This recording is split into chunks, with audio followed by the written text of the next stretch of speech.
Hello and welcome to this video lecture. Today our learning objectives are to explain the structure and functions of California's Constitution, including plural executive, legislative, and judicial branches, local governments, and the function and history of direct democracy in California politics and government, and describe the historical development of California's political institutions, including California's finance and budgetary processes, as well as its electoral system, and explain the contributions of diverse groups to California's political evolution. So let's go ahead and get started.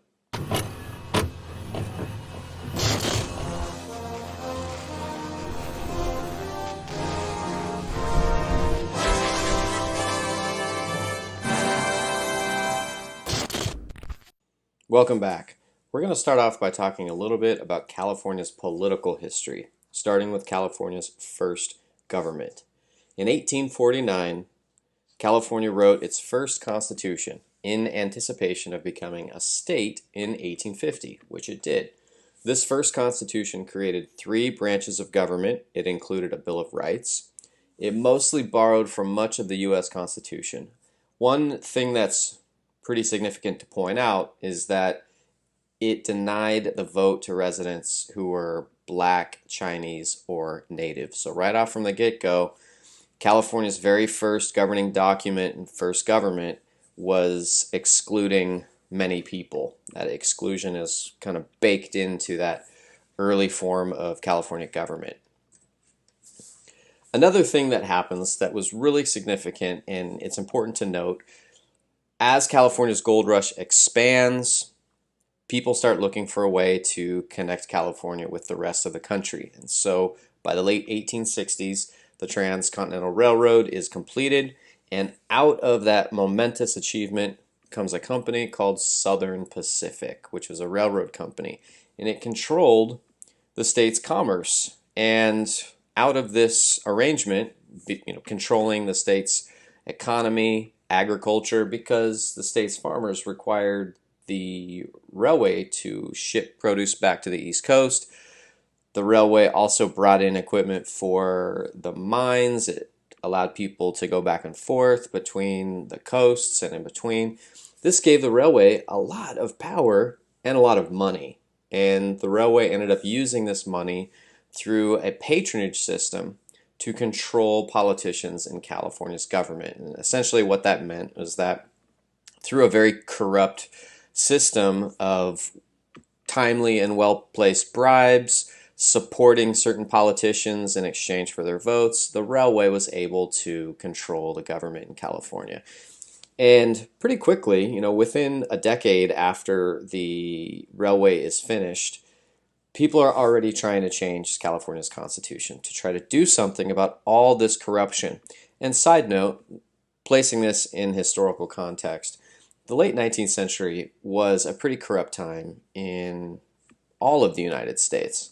Not just California. This is California's own special brand of political corruption. And so there is another constitution that is written and ratified in 1879, but most of the provisions to eliminate corruption were blocked by the courts, who were still controlled by kind of indirectly through Southern Pacific, controlled politicians.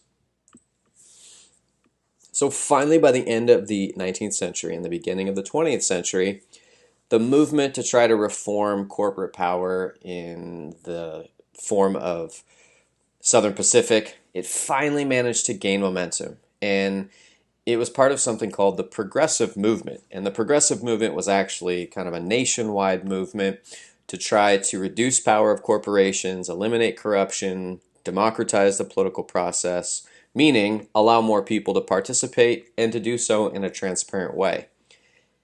The progressive movement wasn't just about politics and corporations. It was also about improving the food supply and food safety. It was about trying to reduce poverty. The progressive movement also is looking at improving environmental protections, giving the right to vote to women. There were some major ugly sides to the progressive movement. There was quite a lot of racism in the progressive movement. A lot of prominent progressives bought into a pseudoscience known as eugenics, which was the attempt to try to find some type of biological proof for white supremacy, all of which has been debunked and discredited. But at the time, it was pretty popular among people who otherwise were fairly progressive. So in 1910, there's this watershed moment in California politics when a lot of progressives come into office, including Governor Hiram Johnson. And when the new legislature with all of these progressives takes office in 1911, they begin passing a series of reforms, including the initiative, the recall, and the referendum. And what the initiative does is it allows California voters, if they get enough signatures, to put a proposal on the ballot for a new law. So basically, it's like having a citizen legislature. So again, the initiative is where citizens can propose a law on the ballot as long as they get enough signatures, and usually the requirement is typically 5% of the last gubernatorial election in California, which is still a lot of people. I mean, that can be 5% of the total number of votes cast is 400,000, 500,000 at least. So if an initiative movement gets that number of signatures, then the initiative proposal goes on the ballot. And if a majority of voters approve it, then it becomes law. And that totally bypasses California state legislature. Now, there's also something known as a referendum. And a referendum is when the California state legislature, after passing something, usually a constitutional amendment, they have to go to the voters and get the voters to approve it. So a referendum is when voters essentially vote to either approve or disapprove something that the lawmakers in the state legislature have done. And then there's the recall, which again is a voter process to try to kick somebody out of office. So an elected official, including judges, governor, members of the legislature. Basically, if voters, again, the process is kind of like an initiative. They have to get a certain number of signatures, and then the recall proposal gets put onto a ballot and voters get to vote on it. And so the sum total of all of these reforms is that they gave voters more power of direct action. And other reforms in this kind of 1911 wave of direct democracy reforms also included the office block ballot, which essentially meant that you could now vote for people individually instead of having to vote for everybody in one party. Primaries, before this, they didn't have primaries in California. Basically, this is where things got really corrupt. A person could go to Southern Pacific and say, hey, if you pay for me, if you back me and if you go to my party headquarters and you tell them that you're going to support me to run for a specific office, then if the party agreed and the corporate powers agreed, basically a person could be a party's nominee for a specific office without any competition. Primaries introduce competition, and it means that the people are choosing their party's nominee for an office, not corporations, not the party itself. Although, of course, there's always caveats to these types of things. And then also, the 1911 direct democracy reforms introduced nonpartisan elections in local government. And this is how amending the California Constitution works. So there are a couple of different ways that this can happen. So first of all, lawmakers in the state legislature, if there's 2/3 of them in both the state assembly and the state senate, if they vote in favor of an amendment, it then has to go to the ballot so that voters can approve it. Or 8% of voters in the last gubernatorial election, meaning the last time we had an election for governor in California, if we get 8% of voters to sign a petition to propose an amendment, that also means that it gets put onto the next ballot. The other thing that can happen is that either the legislature or voters can call for a constitutional convention. And if that happens, the convention can propose amendments. And again, it goes back to the voters. So pretty much there's this bottleneck where voters have to approve anything that's proposed by either other voters, by the legislature, by a constitutional convention. Okay. Now, once it gets to the ballot, you only need a majority vote in favor to pass a new amendment to the California Constitution. And side note, you can actually get a copy of California's Constitution. It looks like a small book, or maybe just a book. I guess it's really not that small because it's actually pretty bloated. After the 1879 Constitution was passed, it really made the document be really, really long. Now it's around, I think, 100,000 words, which is, if you compare that to the U.S. Constitution's original length, which was about 4,500 words, that's a pretty big difference. A couple other things that come out of the emergence of the progressive movement include what we now would call a hybrid system of government. So we have those three reforms that involve voters either proposing a law, proposing the recall of an elected official, or through a referendum being the last word on anything the legislature does. All of that, because it's giving voters more direct power, that's called direct democracy. And direct democracy in its purest form would have been in, say, ancient Athens in Greece, where basically all the voters were in the assembly, the Athenian assembly, and they all got to vote on everything all the time. Republicanism is where a few people, a handful of people, are elected to represent everybody in some type of Congress or legislative branch. California has both aspects to this. That's why we have a hybrid system. Another major reform that happened in 1913, California reformed its civil service. And civil service refers to the people who work for the state government, or any government really. But in this case, it's specifically talking about the state government. So basically before this, people could get their job in the state government through the patronage system, where they got it basically by knowing somebody, or maybe their family member bribed somebody to get them into their job. And now these civil service reforms passed in 1913 got rid of that. And instead, it was now a competitive process. You had to show experience. You had to take a test in some instances to show that you knew what you were doing. And for the most part, that system still exists. If you've ever had to apply to become a California state worker, typically there's a test. Sometimes if it's a position that requires a high degree of technical expertise, like an engineer, usually you have to go take that test in person. So for the most part, the system still exists as it was intended starting in 1913, when it was supposed to become a merit-based system. Patronage is when it just depends on how loyal you are to the party, or it depends on who you know. The merit system is where you actually have to be experienced, and it's competitive. And so because of all of this, we have the rise of pragmatic government. Now for the first time with primaries, lawmakers or prospective lawmakers are having to actually compete with each other in primaries, and that means they have to go out and talk to voters more often, and it means that they have to start having more experts around them, and that's where lobbyists come in. Lobbyists literally were people who would hang out in the lobby of the Capitol, waiting as lawmakers would come out to try to talk to them about specific bills. So lobbyists now in the early part of the 20th century suddenly emerge as a very potent force in state government. Now, one thing to consider is that it's been over 100 years since the initiative system in California was introduced, and there are a lot of people who would say it might need reform. Initiatives often simplify complex issues.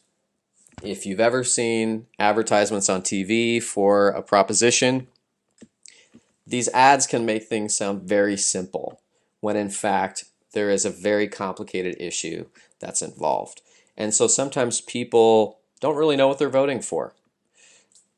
Also, the initiative system was meant to be something that enabled the voters to have a voice in politics, but think about it. If you're trying to get 5% of all of the votes cast in the last California gubernatorial election, and that's going to be 400, 500,000, 600,000 votes, do you have time to go out and collect all those? Probably not. So you might have to hire people.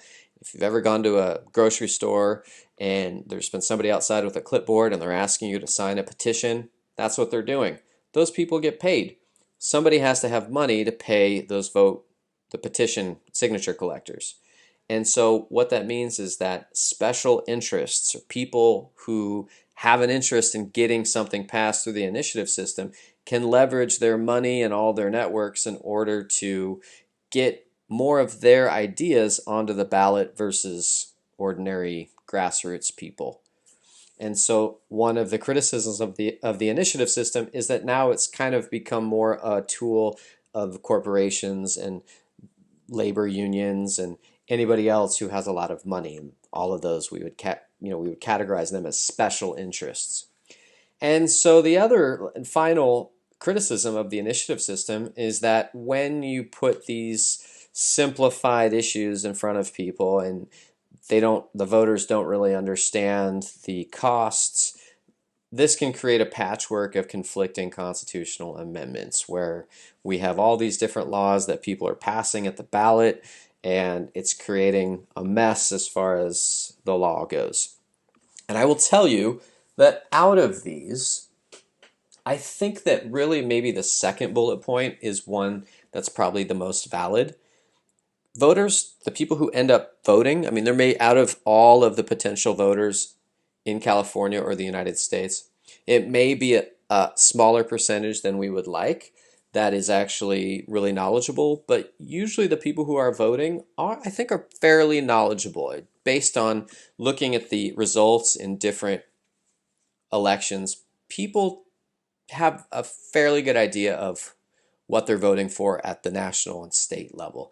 It's at the local level where people tend to not really be as informed. So I think the first one, where initiatives often simplify complex issues, there was a ballot initiative several years ago where they were trying to raise the smoking age up to 21. And if you listen to the ads that the tobacco companies were playing on the radio, it sounded like this was almost the end of the world. And so if we're going off of this first bullet point and we're saying that people tend to be swayed by sound bites that simplify everything, in that case, it definitely didn't work. People seem to have a pretty good idea of how they're going to vote, and that proposition ended up having a lot of support. And the last one, voters often create a patchwork of conflicting constitutional amendments. Again, this gets resolved often through the court system, and so the effect of having all these different constitutional amendments being passed in the long run gets ironed out. But with the second bullet point, this is a real issue where the initiative system is becoming more and more expensive to participate in. This is an interesting graphic showing the evolution over time of how many initiatives have been proposed since 1912, which would have been the first election when it would have been available to voters. And you can see that at first, in the first 3 decades, it was pretty popular. There were quite a lot that were being proposed. And then things kind of dropped off. And one reason might be that in the middle part of the 20th century, political scientists were of the opinion that California's legislature was actually very effective. And even though there were clearly defined parties with Republicans and Democrats, they seemed to get along and compromise at a decent rate. And then what ends up happening is by the 1970s, there's a very important proposition that's passed called Proposition 13 in 1978. And it was part of a new wave of citizen activism to try to change government. And with the success of Proposition 13, which was very significant and had some very tangible effects, suddenly the popularity of the initiative came roaring back and to even greater heights than it had been before. So was it just Prop 13 that sparked this activism? That's probably part of it, but of course, it wasn't until 1978 that Prop 13 was proposed. So before then, what was happening is that the 1970s was a time in which there were a lot of political issues happening. People were sorting out the aftermath of the civil rights era. There was the beginning of a backlash to many of the programs that had come out of the civil rights era. Of course, that's also the Vietnam era. And there are a lot of things just in general that are getting people more interested and engaged in politics than they've been for a while. And so, to the point made 2 slides ago about whether the initiative system was becoming a tool of special interests, as you can see, this is a list of top contributors to initiative ballot committees from 2000 to 2018. And you can see that this is, it's pretty high stakes involved here. California Teachers Association spent $160 million over 18 years, followed by tobacco company Philip Morris, $107 million over 18 years. Going down the list, you can see this is some of the most wealthiest companies that are doing business in California. PG&E, R.J. Reynolds Tobacco Company, DaVita is a company that offers kidney dialysis treatments. And then going down the list, Chevron Oil Company, and then a couple of casinos. Thomas Steyer ran for president in 2020 on the Democratic ticket. He did not get very far in the primaries, but he is a very wealthy person. He's been very active in California politics for a while. And so you can see here that if we're looking at public opinion surveys of how people feel about the initiative system, people in general like having this option. They like the initiative system. But there seems to be at least a plurality over here in the upper right-hand corner, a plurality of people who would like to make some changes to it. And so it's possible that we could have some reforms to try to make it better, however better would be defined, whether it's maybe making it more accessible for people at the grassroots level, maybe making some new requirements to try to prevent special interests from using it as often. It's difficult to say. There are a lot of different ways that this could be fine-tuned. So, again, to go back to why the 1970s was kind of an era of rising interest in government, it's because the progressive momentum that had begun at the end of the 19th century, spilling over into the early part of the 20th century, was kind of finally dead. And starting in the 1960s and then rising into the 1970s, there was a lot of opposition to things like fair housing. In 1963, California's legislature had passed a fair housing bill. The following year, there was a proposition that had been put on the ballot that ended up repealing that fair housing bill. That was called Prop 14. And Ronald Reagan got some of his most notice in politics. 1964 was kind of the year that he really put himself out there to get himself involved in politics after a long career in entertainment. And he was very involved in advocating against fair housing. He, at the time, said that he believed that a landlord should have the right to discriminate if that person wanted to. And then Prop 13 in 1978, which was an effort to lower property taxes and freeze property taxes for people who were in their house since the mid-70s, basically. And then going forward, if you did not move out of that house, your property tax rate was tied back to mid-1970s levels. And what it ended up doing, property taxes are the way that your K through 12 schools end up getting most of their funding. It comes from property tax revenue. It goes through the county tax collector. And so this led to a huge decrease in money that was going to K through 12 schools. And that funding ended up having to get offset by state income taxes. And so basically, the state had to now take money away from other types of education, including the CSUs and UCs, and direct that down to the county level to the K through 12 schools. From 1970 up until the 1990s, there was quite a bit of hyper-partisanship, and oftentimes the legislature would get to a point where they couldn't approve a budget for the longest time up until about 10 or 12 years ago. So right around 2008, 2010, the state had required a two-thirds majority in the legislature. And that was pretty much, two-thirds majority in the legislature to pass a budget. And that's pretty difficult. And the state also requires a two-thirds majority in the legislature to pass any tax increases. And so anytime there was a shortfall in the budget, you'd have on one side people saying, well, let's raise taxes a little bit. But then the other side would say, no, not at all. We should probably just cut more money. And because it required that 67% majority, two-thirds majority, they would get down to the deadline and they wouldn't be able to pass a budget and the government would have to close. And this happened a lot in the 80s and 90s and early 2000s. But in 2008 and 2010, there were some reforms that were passed through the ballot initiatives, and it changed that to a simple majority. And so since 2011, every year, the legislature has passed its budget on time.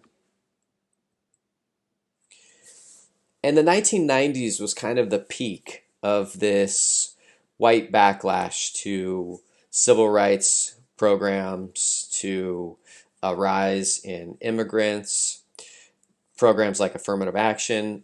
All of that crested in 1994 when Prop 184 passed the three strikes law, which basically required anybody with 3 felonies to be put away in prison for life, and then also Prop 187, which would have denied all public services to undocumented immigrants. And what's interesting is that the governor at the time was Pete Wilson. He was running for re-election. And he went all in on these laws, and he supported them and campaigned on them. And he won re-election by 59% to 41% over his challenger. And it seemed like this high water mark for conservative government, anti-immigration, for clamping down on communities that were perceived to be where most of the crime was happening.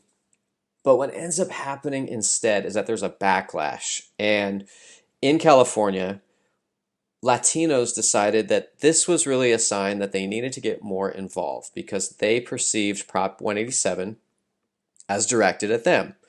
And so from 1994 to 2004, two-thirds of all new registered voters in California were Latino, which is a huge increase. For literally two-thirds, 67% of all new voters in California over that decade were Latino.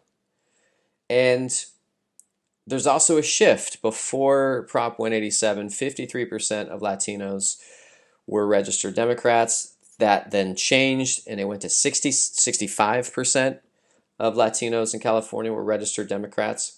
And other communities that historically had experienced racism in California also began to tilt toward the Democrats.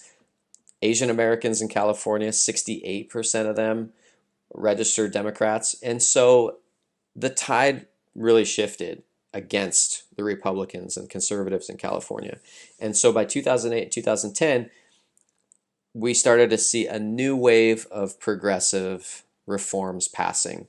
Prop 11 in 2008 eliminated gerrymandering and created a nonpartisan commission to redistrict the different state assembly and congressional districts. In 2010, Prop 14 created a blanket primary, which basically said that whoever the top 2 candidates in a primary are, doesn't matter what their parties are, could be 2 Democrats, 2 Republicans, 2 Greens, they then go on to the general election. And in districts that were a little bit more skewed toward one party or the other, then that meant that you would be getting 2 people of the same party running against each other. And because of all of this, California's electorate is changing. It's becoming more diverse, and that's reflected in what the state ends up doing in response. And they begin passing quite a lot of new reforms. The state becomes much more focused on climate change, racial equality in schools. Here's an example of this kind of trend that happened starting in the 1990s, where Latinos in California suddenly began getting much more involved, more registered to vote. And you can see that in the middle, in the 1990s, the percentage of California voters who are Latino had kind of stagnated. And then after 1994, it shoots up, kind of hits another plateau, and then has been going up since 2004. So that 28% of California voters are Latino. And that's pretty big because at the time of Prop 187 in 1994, only 9% of California voters were Latino. And so that one proposition effect, the proposition effect of Prop 187 really had just huge implications for California politics. And here's another chart showing changes in party registration. Currently, about 45% of California voters are, to be exact, it's about 43% of California voters are Democrats. And for the first time, people who are not registered with any party now are in second place. That's about 28, 29% now. And Republican registration is decreasing. They've now fallen below a quarter of all California voters. And this is another graph. It's showing how California's demographics are really changing pretty rapidly. If you look at 1980, over 65% of California's population was white. Within 10 years, that had gone down pretty significantly, and then another 10 years, it had gone down even more significantly. And by 2010, only 40% of the population of California was white. By 2030, that will be closer to 30%, and then by 2060, it'll be roughly around 30% or so, that 30% of California's population will be white. And the biggest portion of California's population, which is continuing to grow, is people who are Latino.